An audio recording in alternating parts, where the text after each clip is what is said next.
Yeah, she's a beauty, isn't she? Actually, the fact of the matter is that, like most functioning infrastructure, this hydro pole is a little bit drab. That's one of the reasons we don't pay much attention to infrastructure as long as it's working. The lights are on, the traffic's moving, water comes out of your tap. Now, when infrastructure fails, it can be both spectacular and lethal. And even when it's not dramatic, it erodes your quality of life, mucks up the suspension on your car, delays you in traffic jams, pushes up your municipal tax bill. The problem, though, is that business about glamour.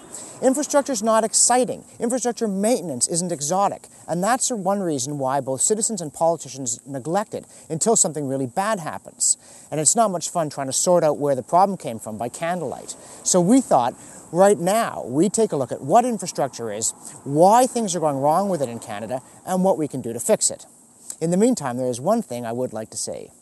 You're doing a great job. Potholes. They're every driver's reminder that our roads and bridges are not quite up to scratch. These bumps in the road are pretty mundane, but not all infrastructure failures are as minor as those caused by the lowly pothole.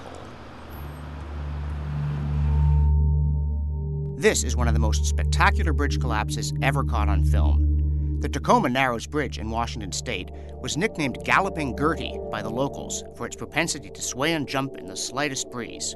On November 7, 1940, just 4 months after it opened to traffic, this bridge, left literally twisting in the wind by fatally flawed design, shook itself to pieces. The footage is required viewing for civil engineers to this day. A more recent disaster took place in the winter of 1998, when much of eastern Canada was plunged into darkness by the near-total collapse of the power grid. The Great Ice Storm caused several deaths and millions of dollars in damages, and it also put the public on notice that we shouldn't take our hydropower or any other public utility for granted.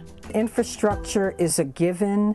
People expect it to be there. People don't pay attention to it unless something goes wrong and it's not there. The problem has begun to be acknowledged over the course of the last years in a very, very real way. Today, municipal officials from across the country are sounding the alarm over what they call a looming crisis. In 2007, the Federation of Canadian Municipalities released this ominously titled report. It states that bringing Canada's aging infrastructure back to a proper state of repair would cost $123 billion.